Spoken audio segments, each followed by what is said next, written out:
Hey, it's Joel Duff. Welcome back to my channel. And today I'm following up on a series of videos that I've done on the apparent age hypothesis, or the idea of that God created the world with the appearance of maturity.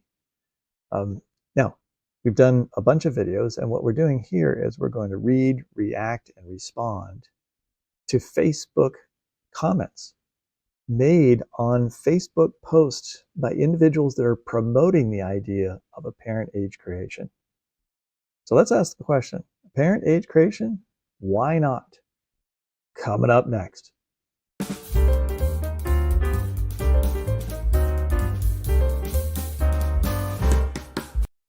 All right, as I said in my intro, I've done a series of videos that have been exploring the idea of the possibility that God created the world with apparent age, that he sort of baked in age into the creation itself. So fiat creation, creating things that not only are young, but they have the appearance of looking old, and they're intended to look old. And so I have this question of, is this essential or deceptive creation with the appearance of age? That's something young earth creationists try to do, is to distinguish between these two terms, deceptive versus essential. Go watch that video if you want to know what I'm talking about there. My original video was the false hope of a mature creation, in which I talk about whether what I think is really a theological escape route. It's a way to escape thorny, difficult questions about our observations of the world versus a particular interpretation of scripture, and the feeling like those things are clashing. And therefore, maybe we can escape this problem by simply saying there's the appearance of God created things with the appearance of age. And you could go further and say God created with the appearance that all things evolve from a common ancestor, that organisms actually look like that they were intended to look like they share common ancestry, even though in reality that they don't. Right, and I did a whole series of follow-up videos on aspects of Mars, showing how difficult it is to actually apply this idea of creation with appearance of age when you look at, say, a planet like Mars that has all the features that that may be experienced here on Earth, but you can't explain those features with a global flood, like young Earth creationists say you might be able to here on Earth. And so I present those as sort of challenges to this idea of I can just say that Mars is only 6,000 years old, but was created with all the layers and all the features that it has to look like it is billions of years old. So what we're going to do today, what we're going to do for, I don't know how long this is going to take me. I have a lot of Facebook comments that I've copied out from two particular posts. And these two posts come from two pastors.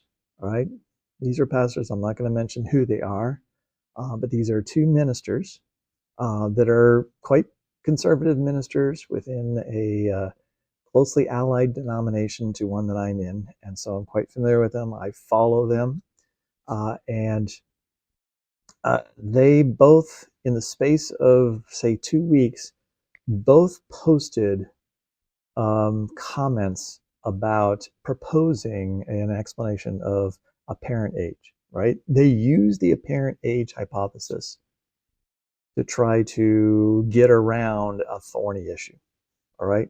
The appearance that things look old. Why is that?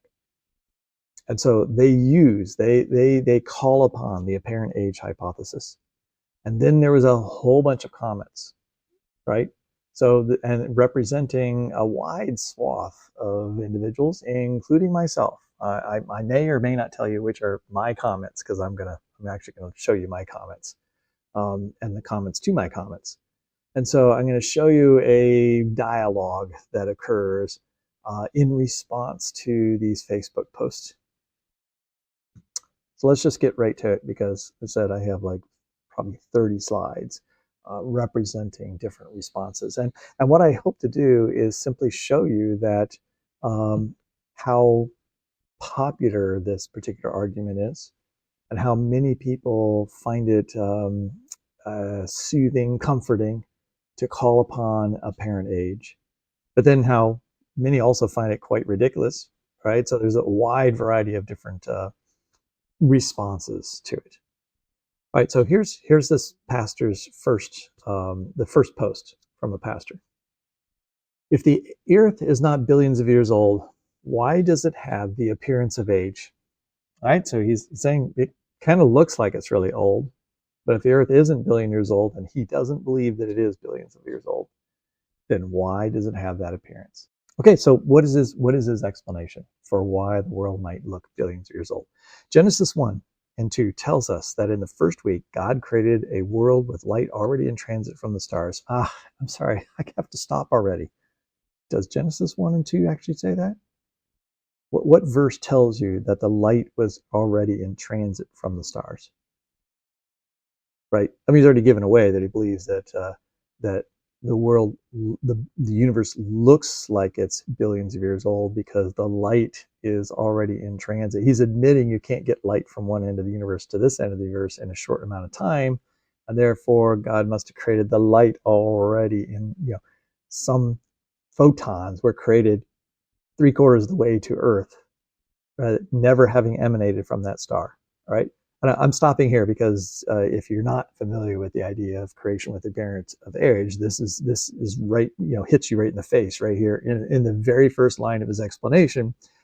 He is assuming that God is creating things that are going to make it look like to our eyes, right, that they traveled a billion years, when they in fact didn't travel a billion years because they never traveled. They were just created at some stage, some point in the process. But Genesis 1 and 2 doesn't actually say that, right? He's inferring, he is interpreting that somehow, that this is how he would explain things. Right away, I'm going to disagree and say that he's gone too far. He's gone beyond Scripture here by telling his audience that Genesis 1 tells us that God created a world with light already in transit from the stars. Right? He is using modern science and things that he thinks he knows from today to then infer and put back on the biblical author as if that's what they're saying. But let's move on. Full-grown trees, rivers flowing in their courses, full-grown birds, fishes, insects, animals, 2 full-grown adult humans. Okay, yes, there's a description, and if you have creation in 6 days, there they are. The Bible clearly states, therefore, that God created the universe and the rest of creation with the appearance of age. It could hardly be denied that if 6-day creation is the correct interpretation of Genesis 1 and 2, that and fiat creation of just creating out of nothing and just having something there from nothing, it's impossible to create something without the appearance that there was something before, right? The appearance of anything that has any form to it is going to look like it went through some process to get that form. And if that process doesn't actually exist, then you are creating with the appearance that there was some history, right? Tree has rings. It appears to have a history to have gotten to that point. And we discussed all this in the previous video. We talked about the omphalos, and we talked about a variety of different ways to talk about this or understand this philosophically. All right. I write this as a convert. So now here's his line of argumentation here. I write this as a convert to Christianity who used to believe, all right, who used to be a billions of years believer. My wife majored in geochemistry. All right, see, like I know some science because my wife knows science, and she's also a convert. We're both very, very aware of the science, but do not regard any of it as an impediment to believing in a young Earth. All right, well, he doesn't actually believe, well, he believes in a young Earth in the sense that history began 6,000 years ago, and there is no history before that. But what he's going to argue here is that there's an apparent history that goes back billions of years before the actual origin of the Earth just 6,000 years ago. So he believes in a young Earth, but that one that appears to have an ancient history. Right? So that is the apparent age hypothesis or argument. We do, however, view our prior beliefs as completely incompatible with the narrative of redemption. In other words, we used to believe in billions of years, but that doesn't work. We do not believe that God created a universe filled with pain, disease, death, decay, violence, natural disasters, red tooth and claw, and already groaning with the effects of the fall. Romans 8. God did not create a flawed universe already in need of redemption before the sin of our first parents. Here it comes. I've been emphasizing in many of my other videos that an essential tenet of young earth creationism is this idea of a perfect creation. Right? Not just a very good creation, but a perfect creation in which they have a particular definition for or an understanding of what that perfection was. That perfection is of the physical universe is ruined by Adam's transgression. And here he's the sin of our first parents in the garden, right? He created a perfect universe. A perfect universe, right? A universe without blemish. What does that perfect universe mean? Does that mean circular orbits and not oval orbits of comets and planets? Does that mean that there can't be volcanoes on any planet? Is that imperfection? I mean, the definition of perfection is a little tricky here. It's never really defined, but it's this feeling like nothing was wrong in the original universe. And to them, pain, disease, death, decay, violence, natural disasters, right? Gamma rays falling on Mars, which then erode a portion of the rock on Mars. Is that a natural disaster? Or is that part of God's perfect creation? He created a perfect universe that was subsequently marred by the effects of the fall. Again, he believes in a universal effect. Like actually every atom in the entire universe has been transformed by Adam's transgression. Right? The first sin then triggered a physical response in every aspect of the universe. And therefore, the universe is awaiting the fullness of redemption when Christ returns, and it shall be made perfect once again. Right? So perfection, fall, perfection is this simplistic view of redemptive history. And he continues. We're almost done with the post. Romans 8:19, for the earnest expectation of creation eagerly waits for the revealing of the sons of God. For the creation was subject to futility, not willingly, but because of him who subjected it in hope, because the creation itself will also be delivered from the bondage of corruption into the glorious liberty of the children of God. And I addressed that in a prior video. This particular verse is like the go-to to show that creation is marred and is waiting around, is groaning, right? And we've talked about how that groaning isn't necessarily about the physical marring of creation, but the lack of man's ability to do what he was supposed to do. And creation is waiting for man to fulfill its obligations as God's appointed vice regent to have ordered the universe. Not that the universe necessarily is not what God had planned or wanted or desired. Okay, now let's get to the responses. Right? So I just went down the responses. I'm not showing you who wrote these responses. We don't want any, they shall be named nameless other than myself. And I'm just taking them in the order they came. I've heard creation scientists say that rather than saying these things were created with appearance of age, they prefer to say they were created with functional maturity. And that's something else. That's a reason why one of my first posts was called a mature creation. Right? There's this fancy term called functional maturity. Right? You have to have some kind of maturity in anything that's created. I believe the Bible is exactly right, exactly as written, and how it's intended to be understood by the writers themselves. I believe in a literal age of 6,650 years for the age of the earth and the great big global flood catastrophe about 5,000 years ago, which explains all the geology today. Right? This person's obviously showing their credentials as a young earth creationist. The further away we get from the fall, the worse things are decaying. So here, believe that the world started out perfect and is decaying. We talked about genetic entropy, about how genes are falling apart, about organisms are falling apart. The world is eroding, right? There's entropy happening everywhere.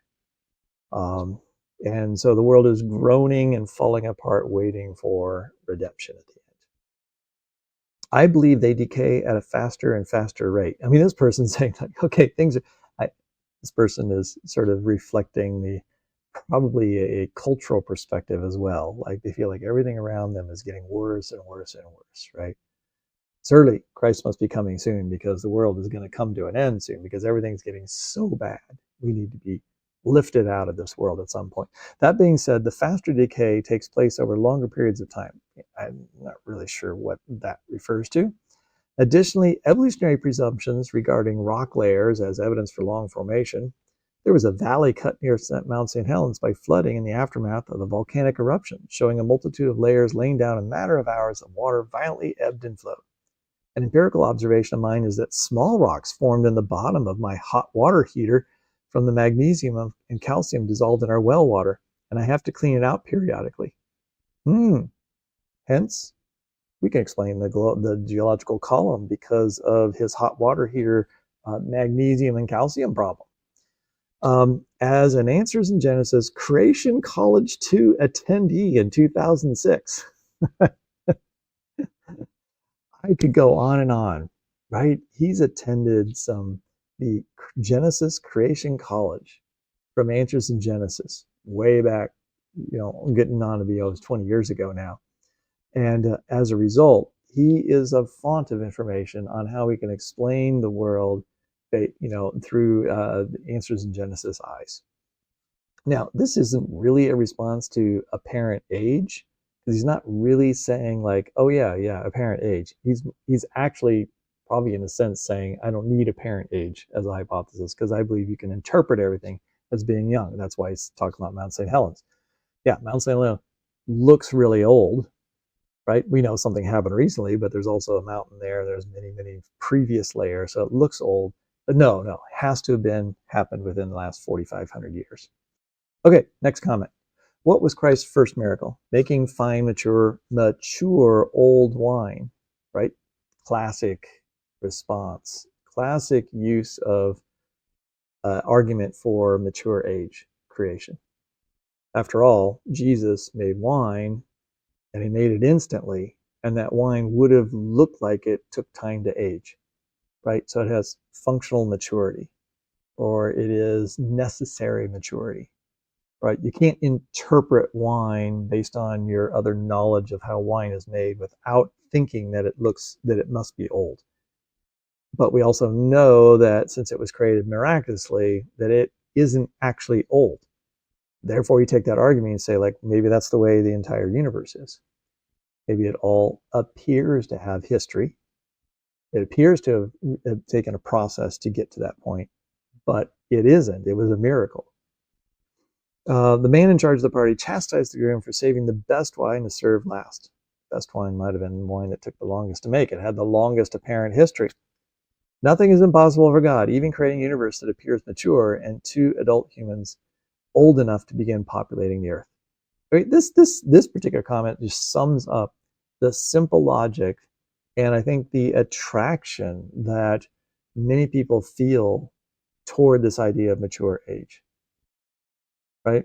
They hear from everybody else in the world that the world is billions of years old and it looks that old, and they go to the Grand Canyon and they see things, they're like, yes, it all feels like this took a long time. But I also believe the world is just only 6,000 years old. Therefore, but look, Jesus made wine and that looked old, but it isn't. Problem solved. And my other videos are to explain that it doesn't really solve the problem. All right? Anybody who's a real thinker on this topic, of which this particular pastor is not, and has really explored these topics, comes to the realization that apparent age is not an escape route. It does not get you very far when you really start looking at details. All right, as a young earth creationist, this is another comment. As a young earth creationist, this just makes complete sense to me. Adam and Eve were adults when only moments old, so they were younger than they looked. right? Therefore, I don't know why any Bible-believing Christian would struggle with the idea that the universe looks older than it is. The universe looks like it's billions of years old. It's billions of years old in its appearance. But I know that it's actually very, very young. Right. This actually is counter to young Earth creationists' logic, right?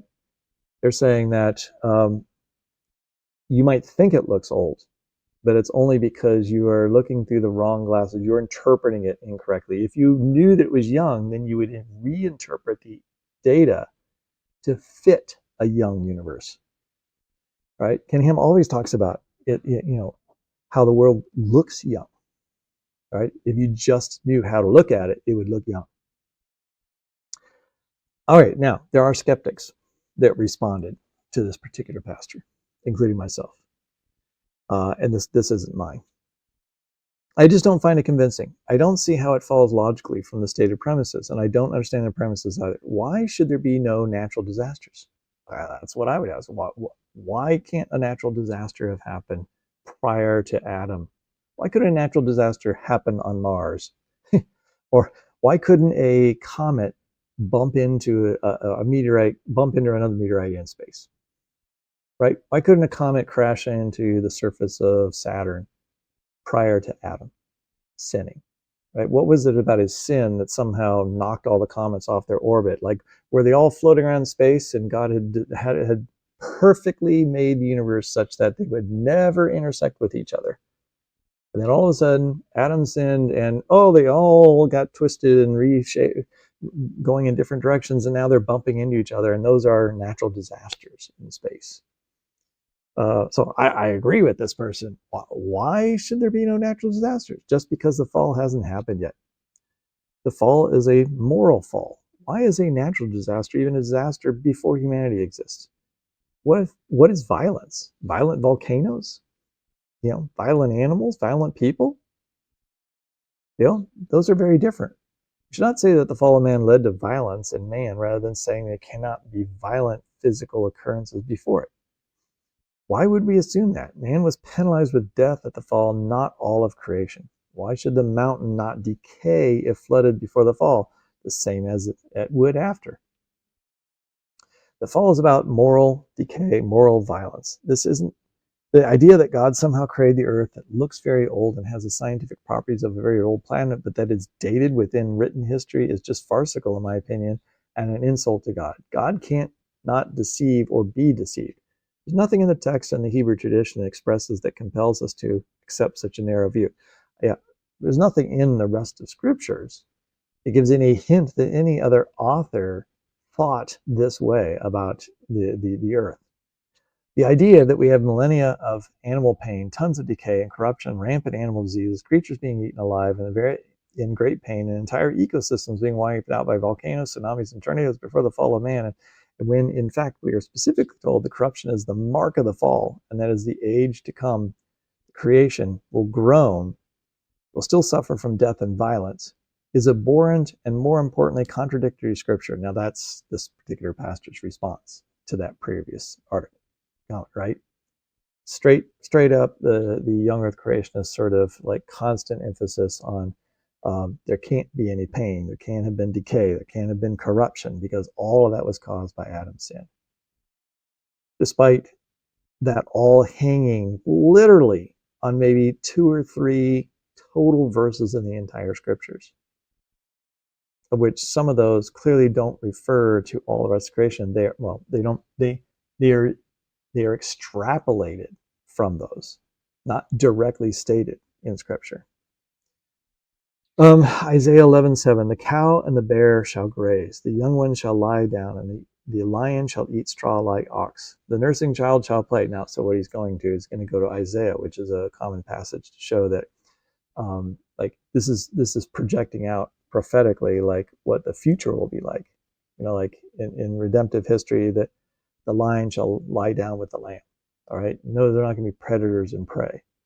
So that's usually taken to infer that in the original creation, the perfect creation, lions and lambs, were not competitors with one another, right? They lay down with one another. And then Adam's sin caused them to have conflict, and now that conflict will be resolved. again, this passage is not necessarily talking about the physical world, right? It's using an analogy to talk about the future redemptive history.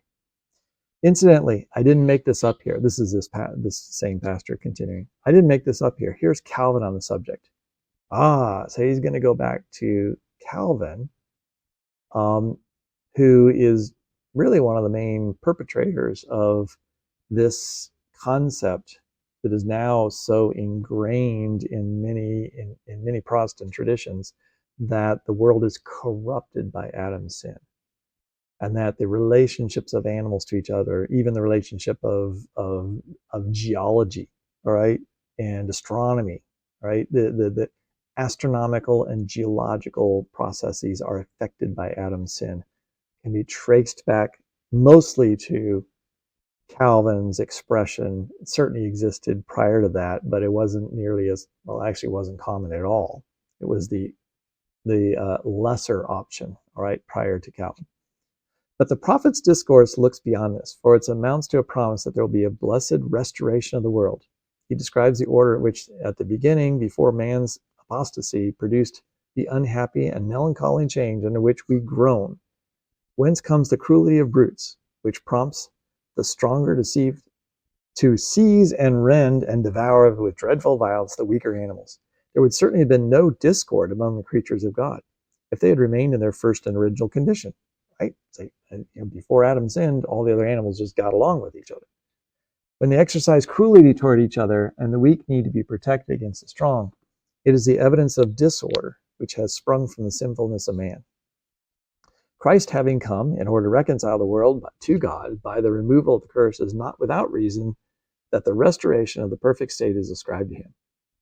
As if the prophets had said that the golden age will return in which the perfect happiness existed before the fall of man, and that the shock and the ruin of the world which followed it.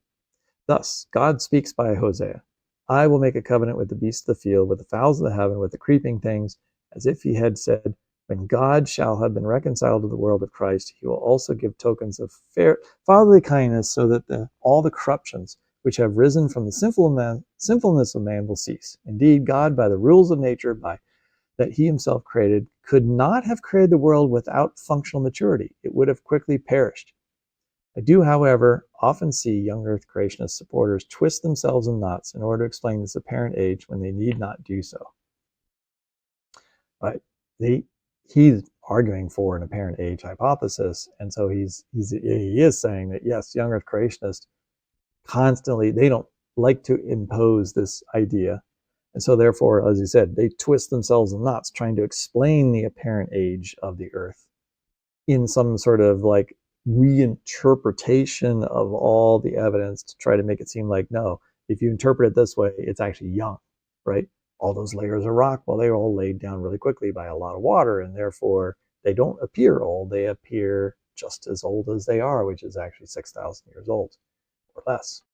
Now, in response to this, another person comes along and says this: no lack of goodness in an animal God created to eat meat with teeth designed to tear meat, jaws designed to crush bones, and stomachs exclusively designed to digest meat. Right? Saying, young creationists like to talk about design. These are amazing designs, right? Jaws that crush bones, stomachs exclusively designed to eat meat. So if God seems to intend or have designed a world or made creatures that are predators, so how can you say that's not good, right? Who are you to say that what you think is good is no predation?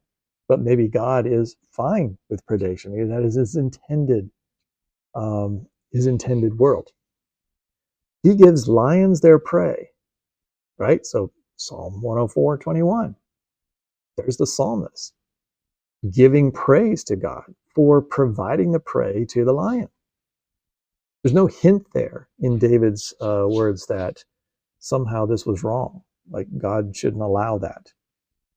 I would suggest, as a good God, he has been doing so from the beginning. God is not G-rated on the basis of a cursory reading of the Bible. No, he certainly isn't. People impose their own squeamishness and assumptions about what is palatable, constituting what is good, back into the text. And we see from this pastor, he just has this feeling like, um, you know, animals being selfish is not good, right? But maybe that's the way they were designed. Those behaviors, they're not sinful, right? They're not disobeying God. They're simply acting out their nature, right? The way they've been made, the way they've been designed. The same kind of reasoning why Luther, the Reformers, and Puritans used the Bible to deny that Copernicus and others were naturally leaning from God's natural revelation about heliocentric orbits for about 200 years of church history until it became too laughably indefensible to do so. It is standard for young earth creationists to use Isaiah 62:25, what we've already seen, and similar passages about carnivorous and herbivorous animals cohabitating together in the final state as a proof text. But the exact same passage has human death in it.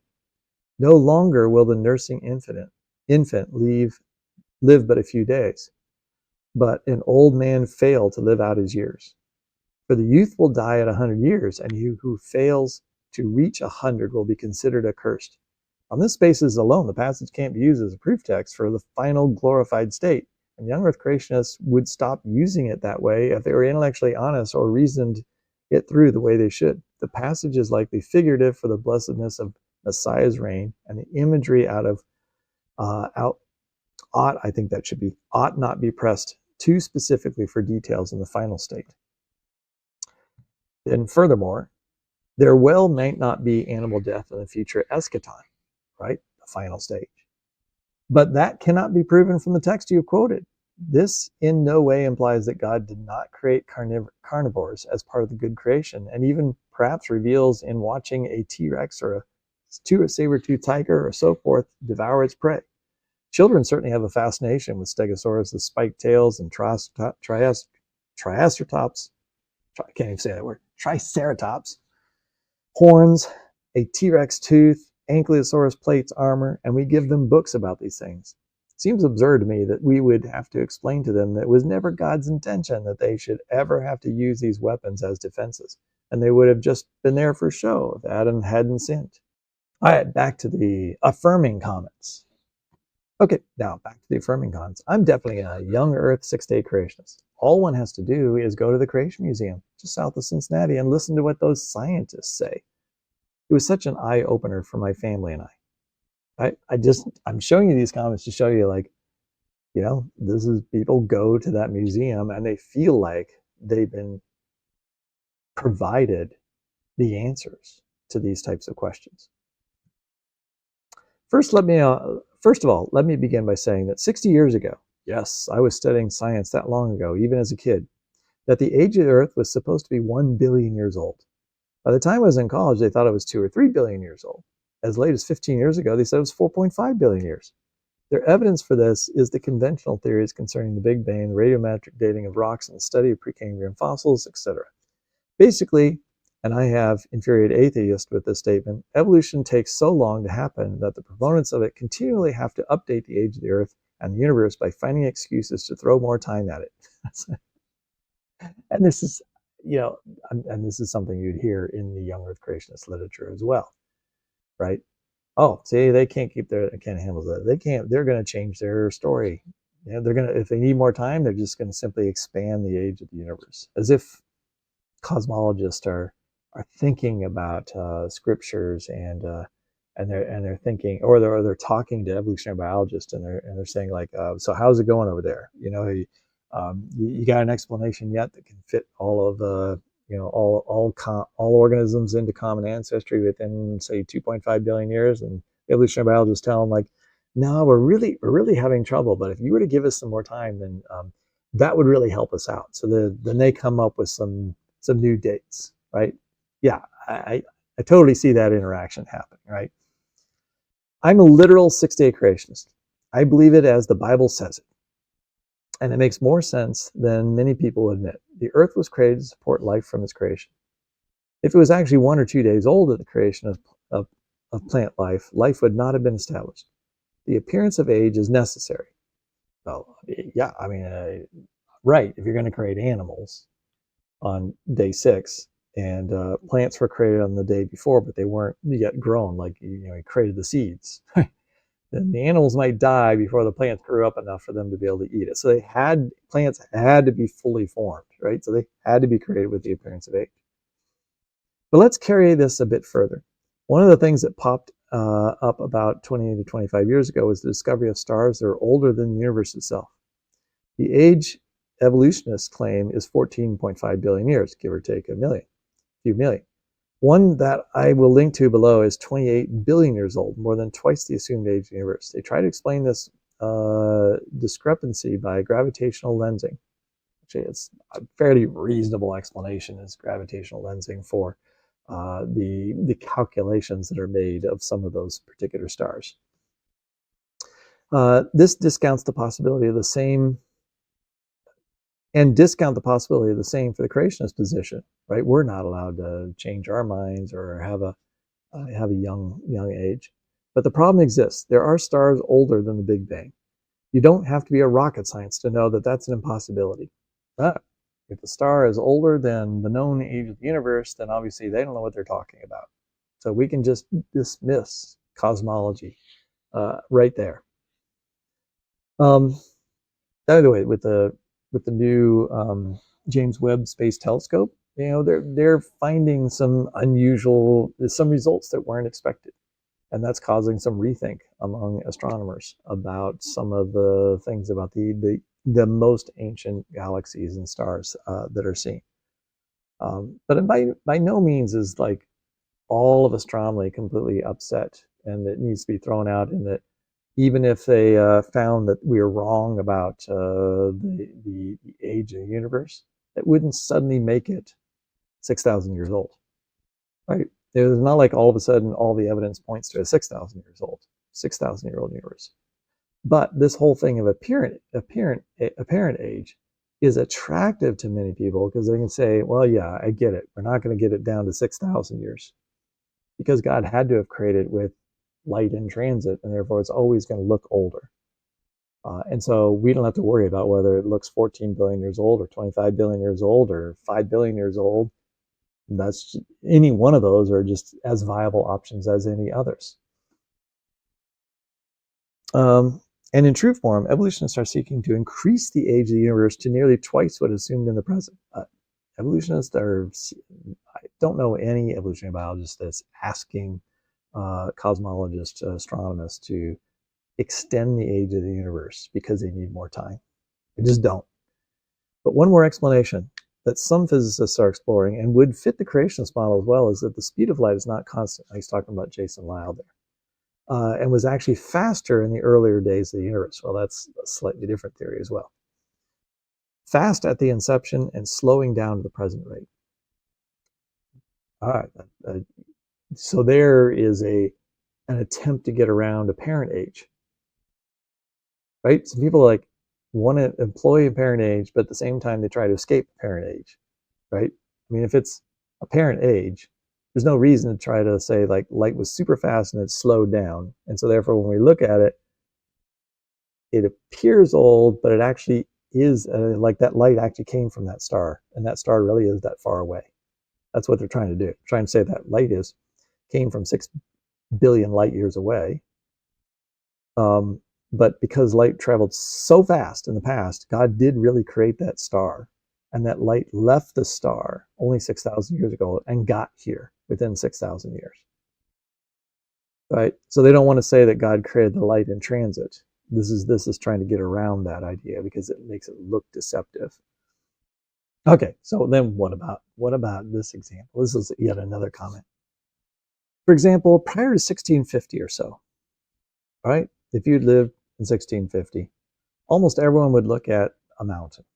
All right, you look at that mountain and you would just say, God created it as it appears, except for maybe some minor changes. You see, like it's eroding, there's a glacier that's changed a little bit, but God probably created that thing right at the beginning because it's only 6,000 years ago.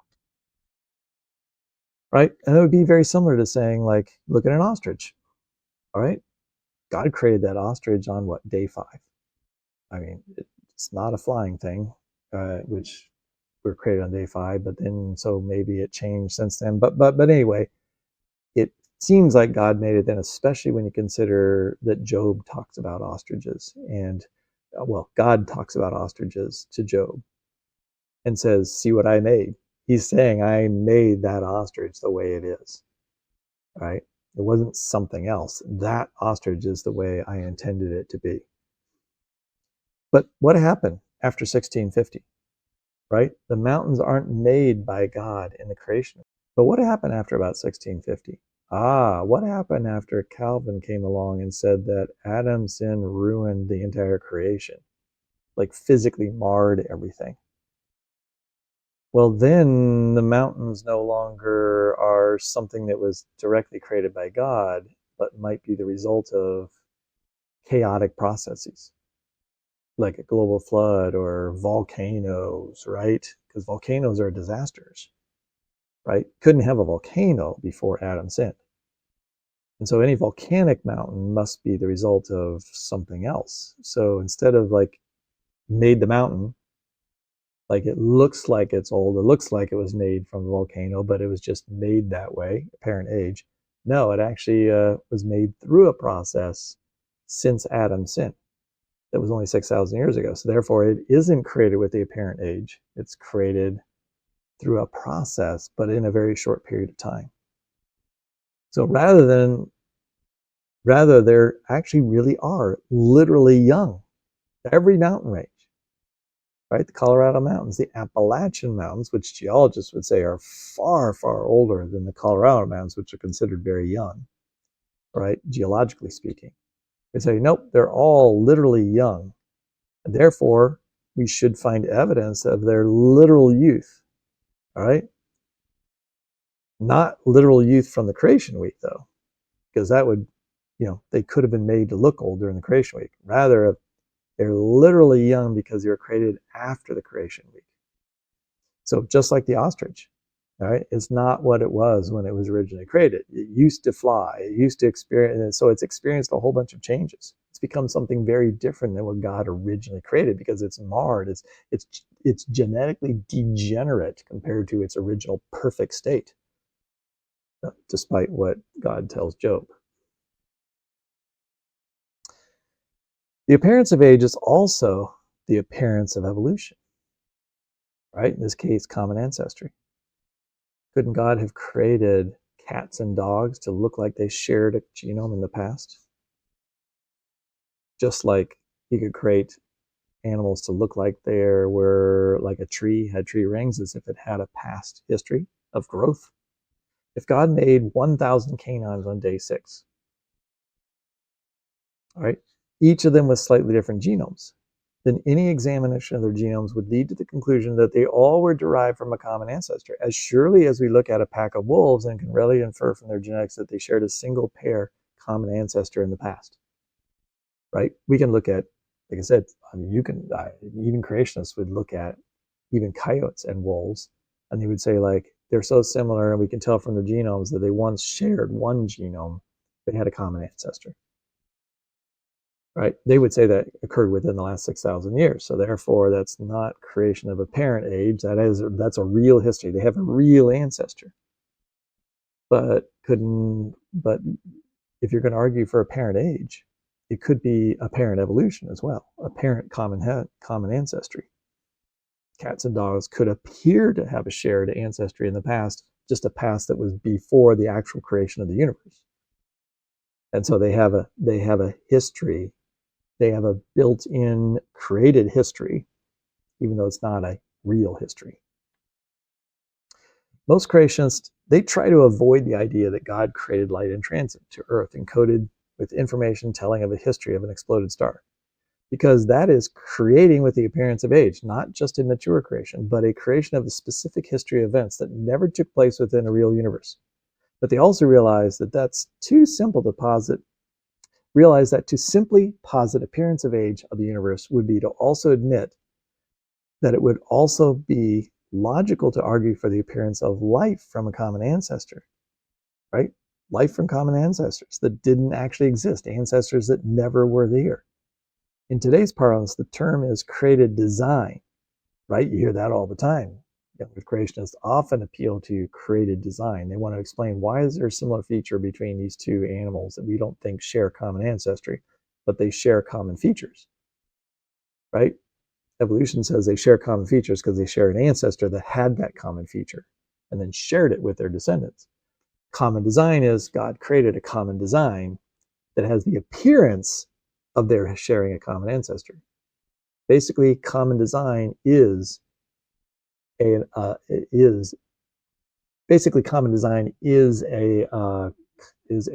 appearance of age, appearance of mature creation hypothesis.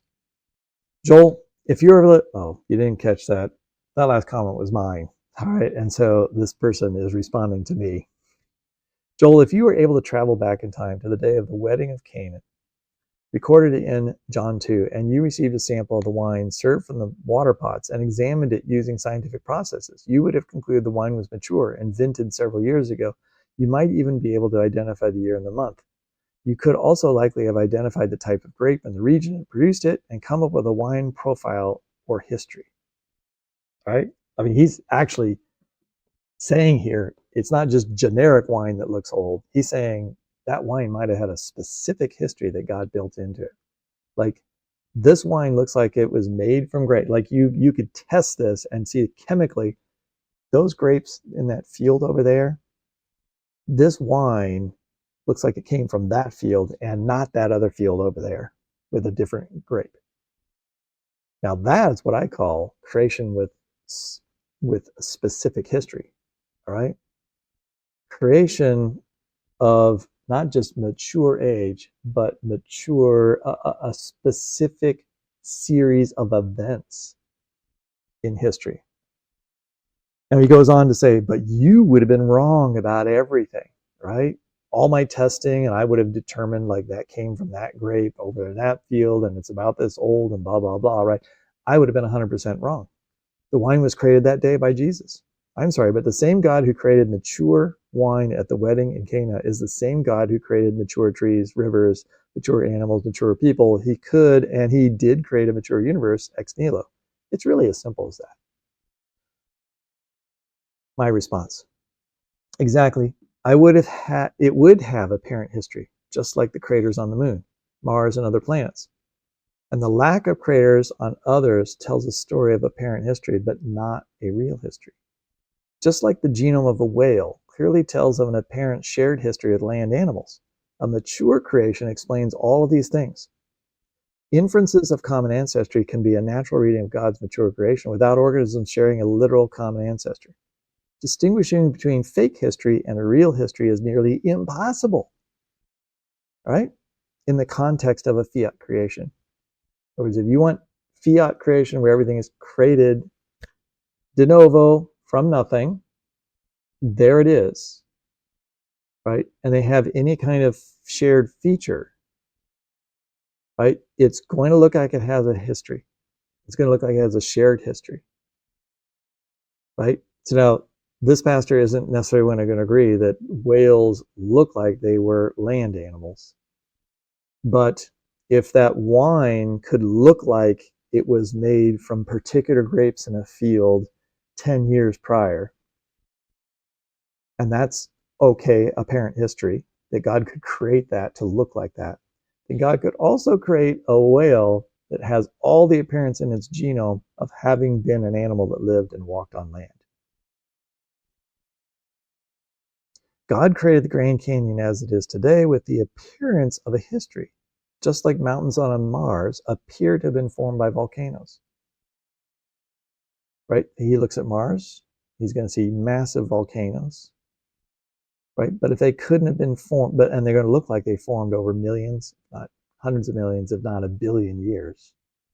And this particular passage is going to say, well, God just created, I mean, how do you, God just created it to look like it's that old. All right, well, that could also be true for the Grand Canyon. The Grand Canyon looks old. I happen to know this pastor is more like a younger creationist, though, and thinks that the world was flooded, and therefore the Grand Canyon is actually not that old, even though it looks old. So he can't use apparent age for that. In fact, that's the problem with apparent age theory. is that many features, especially geological features, can't be originally created in the original creation if there was a global flood, because that global flood would have wiped out those features. Divining where real time, this is me continuing in my response, divining where real time driven processes, things that actually happened in real time, right? And what we're testing and what we're seeing with our forensic tools is actually seeing real things that actually happened, are testing, defining where real-time processes are responsible versus created apparent real-time driving processes, right? That wine has all the appearance of a history of being made, right? Including its source. And so that would be apparent real-time processes. But how do you know the difference between the two? With our scientific tools, you can't tell the difference.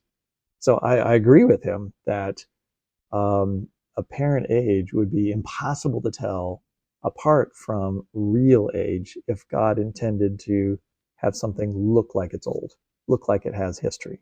And he created that history in the creation.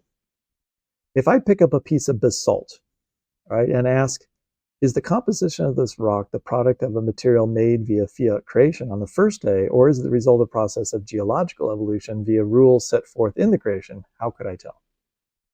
For all I know, how would I know? If you pick any rock up, how do you know it was not like this rock was created with its particular composition instantaneously in the original creation, or is it a product of processes that have happened since that creation?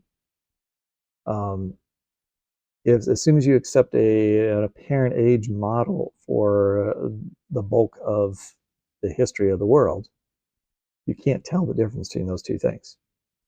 For all I know, Adam breathed pure carbon dioxide in the original creation. I can't prove he didn't, and the Bible doesn't tell us what the composition of the air was. God could have changed the atmosphere at the moment of the fall. Or you believe that, you've been telling me that Adam's sin affected every molecule in the universe. It affected our bodies, that they no longer function the same way. After they're decaying, they have to react differently to the world. They're no longer perfect, right? I'm being a little absurd, but you are also by saying it's as simple as that. That's really my response is like, you say like, it's really simple, but we can look at lots of other scenarios where you're not going to accept those scenarios, but it's just as simple as that, right? Whales have just as much of an appearance of having a common ancestor with a land animal as that wine does of having been made via some process from grapes in a field next door. Maybe I'm reading your response to what I said incorrectly. Are you agreeing that cats and dogs were created with apparent history or having common ancestry? As it appears, just like many separately created individuals, and a single kind would have been created with the appearance that they are related to one another through common ancestry, despite their ancestors not existing in the physical creation. I'm pretty okay with those who consistently apply the mature creation explanation for things we observe in creation. Like, I am kind of like, if you are consistent with this approach of saying that God created everything with apparent age, then you're gonna have to go for the full. You got to go the full distance. It's got to be like God made the world to appear like all life has a common ancestry, right? And that all things are actually related to one another. They actually never had those ancestors, but it appears that way. There are very few that consistently apply this doctrine. I just don't know many that will be that consistent. They want to just use it where it's convenient, and then where it becomes inconvenient, like accepting evolutionary theory. No. God wouldn't do that. God wouldn't give us the appearance that things evolve from each other, because they didn't.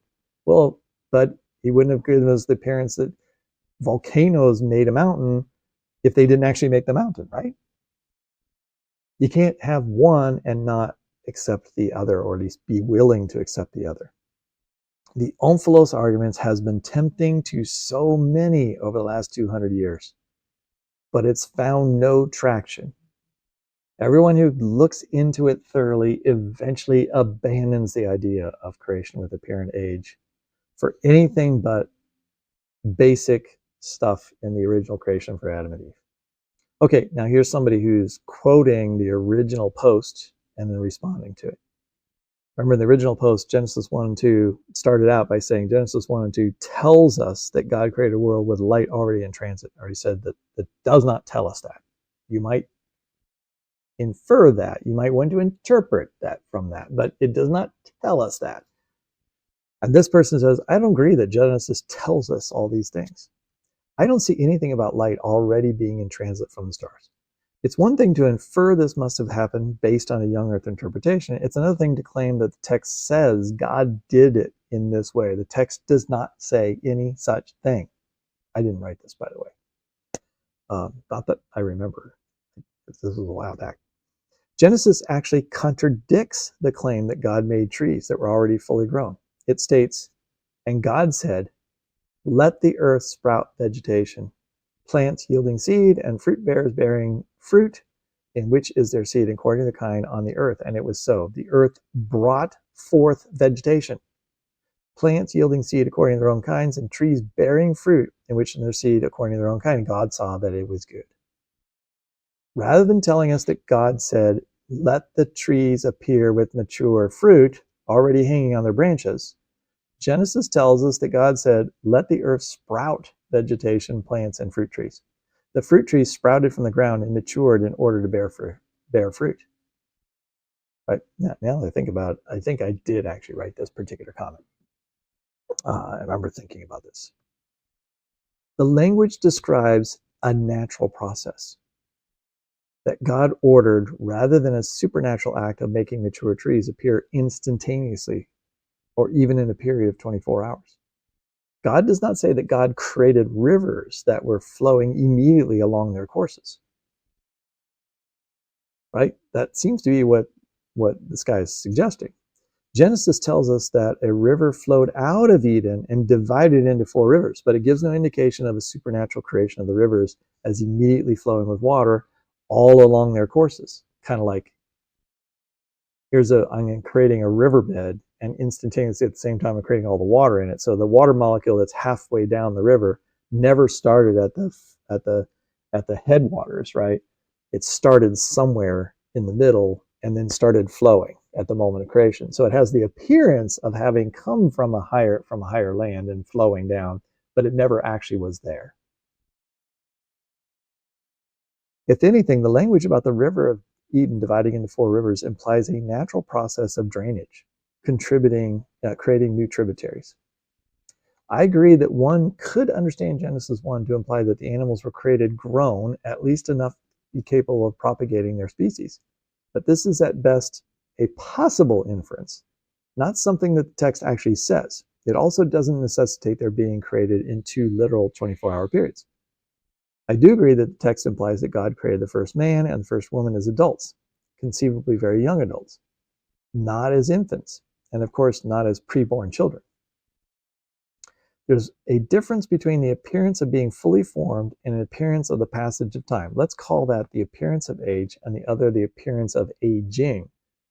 Creating Adam with a body sufficiently advanced in functionality to work and to have relationships makes sense. In this sense, it would have the appearance of age. This is the whole idea of functional age, right? That God necessarily would have to have created with functional age for it to do what it needs to do at that moment of creation. Creating Adam with the appearance of aging so that he had tooth decay, calluses on his hands, long fingernails, or other indications of the passage of time, now that wouldn't make sense, right? This is that distinction between which, right or wrong, young earth creationists try to say that he'd have a perfect body, right? You shouldn't have had like evidence that he was like had been working, right? Because he hadn't done any work. He wouldn't have built up calluses, right? He wouldn't have a tooth that had a cavity in it. In fact, he wouldn't have been able to experience decay, so he shouldn't have had cavities anyway, right? Couldn't have had super long fingernails, right? So it's sort of like some sort of like androidish, like perfect human state. Would have been the original creation. Likewise, it doesn't make sense for God to have created distant stars and made light beams for them that covered 99 or more percent of the distance between those stars and the Earth. It would really not make sense for God to create the appearance of a star going supernova millions of years ago if the star only existed a few thousand years ago, or for God to appear that the starlight had passed through many light years of interstellar dust before it reached the Earth, when in fact the light didn't actually travel through that interstellar dust. That's the appearance of history, right? The appearance of a series of historical events. That's the thing that's, I think, most troubling for most people about the apparent age hypothesis, that God has built in the appearance of a series of historical events, many of which are the appearance of death, destruction, decay, supernatural disasters. So, I mean, this pastor wants to say, like, there weren't any natural disasters, right? There couldn't have been a supernova. God wouldn't have created one of his stars blowing up or allowing it to blow up before Adam sinned. Adam's sin caused stars to go supernova. I don't know how, but somehow they did.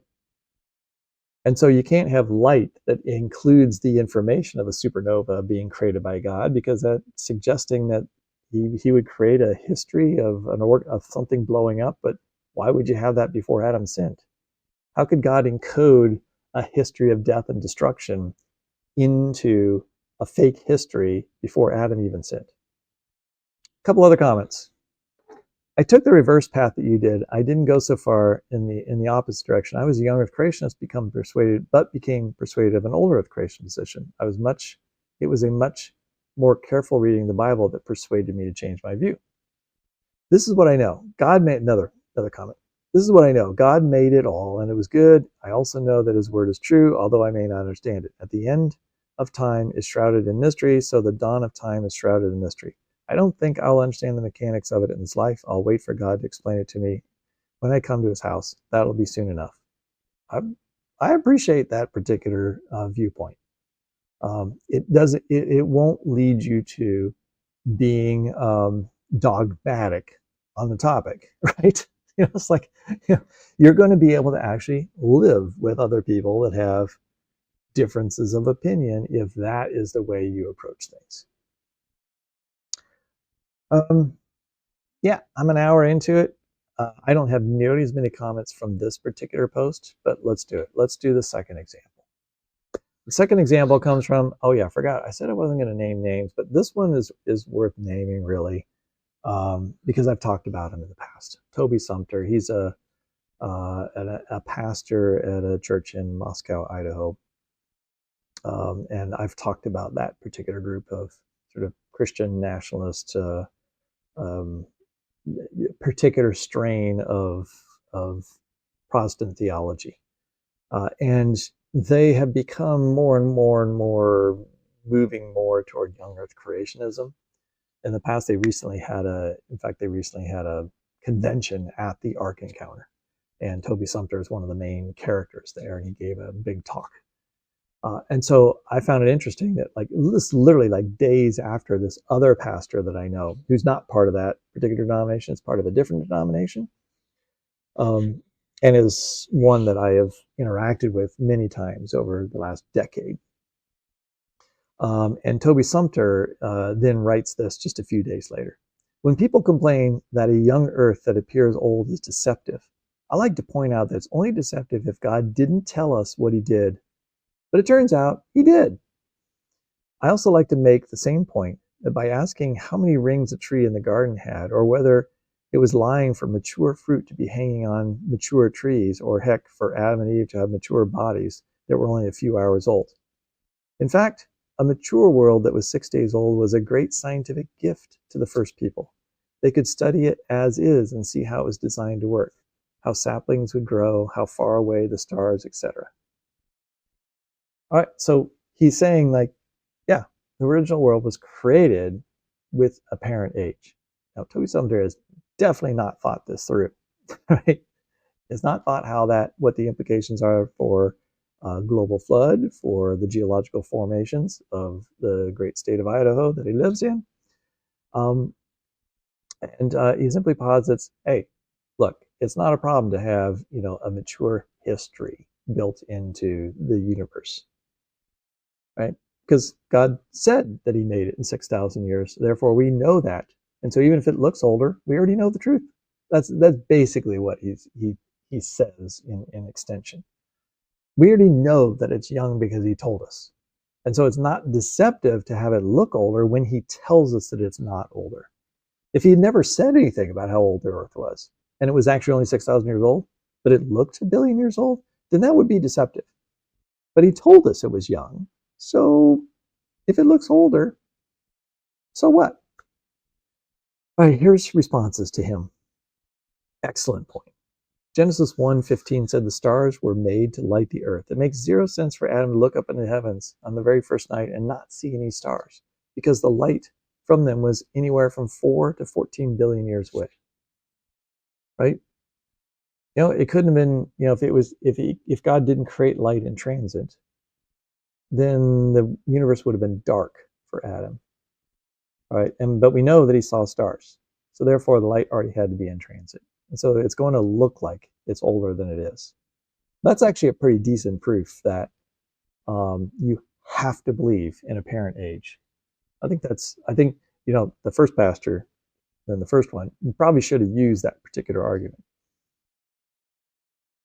True, but young Earth creationists have long resisted appealing to mature creation or creation with appearance of age because it's not just light that was created in transit, but light that includes information about supernova and other stellar events that look like historical events, but are in fact recorded events that never happened.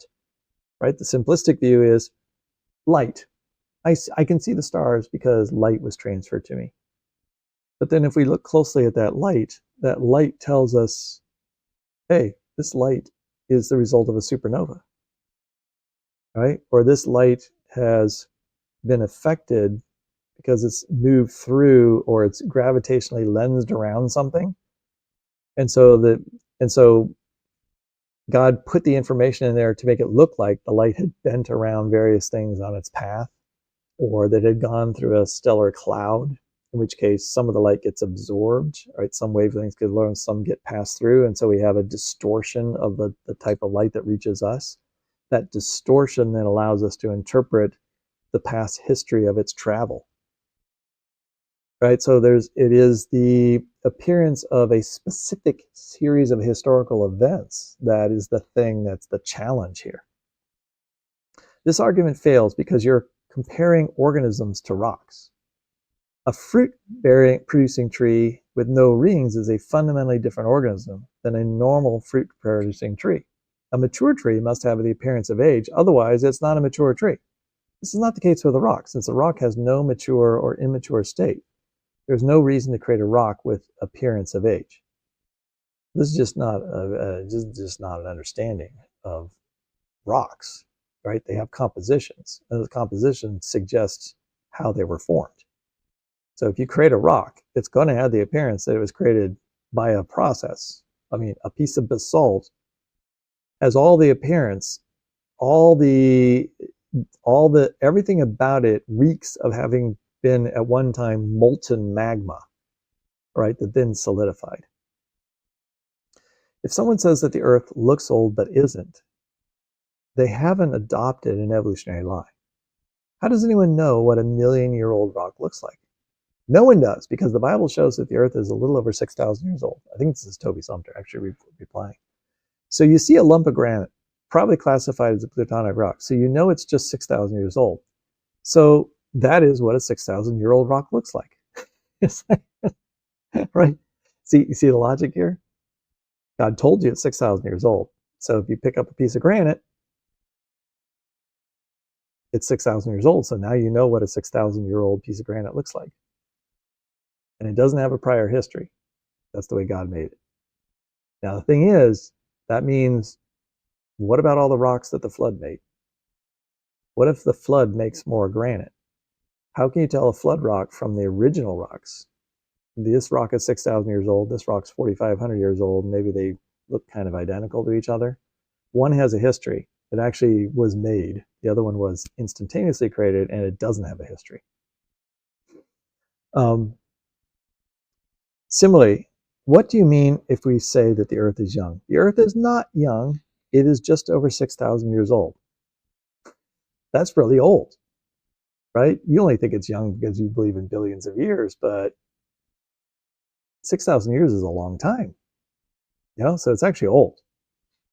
You can only describe this as young if you compare it to an evolutionary deep time ages. As the biblical creationists, I refuse to be defined by comparison with evolutionary ages. Right? To me, it's old. I told you that there's not as many responses that were worth looking at, because that is the mind of Toby Sumter. All right, he's just so unfamiliar with the science of it. He can't even really imagine. He doesn't know what he doesn't know. Right? He just doesn't know what he doesn't know, and that's a wonderful world to live in when you don't know things. Right? It just makes things more simple. And really, the appearance of age thing is a matter of, it always seems simple until you start looking at any details, until you really start thinking it through, and then it falls apart very quickly. I'm tempted to ramble on about that, but I don't need to. I go into specific examples and talk through them in videos like these, right? Can you spot the difference?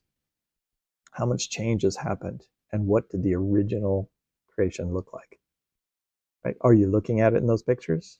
Or are you looking at something that's undergone many, many different, a long history? And then craters on Mars and the appearance of craters that are very young versus craters that look very, very old.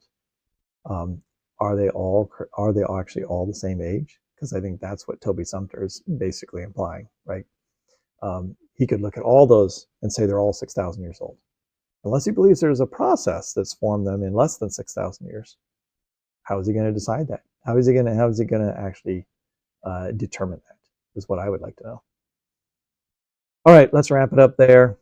Um, I hope this was kind of interesting. I think I found it interesting to see how people respond, and most of them aren't scientists, and they're just sort of, somebody's throwing out this idea of appearance of age, and here are the thoughts that come to their minds about, like, yeah, that sounds totally reasonable. Other people, it doesn't sound reasonable. Um, but it's still something that I see pastors who maybe just don't want to, be honest, I think they don't want to deal with the topic. They feel like this is like their get out of jail free card. That thing looks old. Sure. You want to believe it looks old?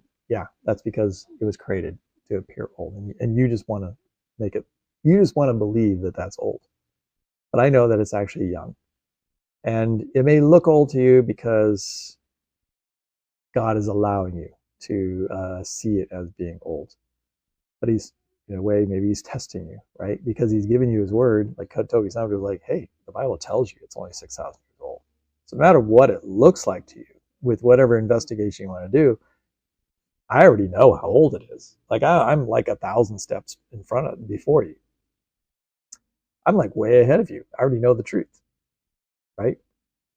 And so you can decide it's got 1,000,000 years of history, but as long as you believe that it's actually only 6,000 years old, then you'll be good. Yeah. All right. Hey, thanks for hanging with me and listening to my machinations about apparent age. We will we'll meet again. Bye bye.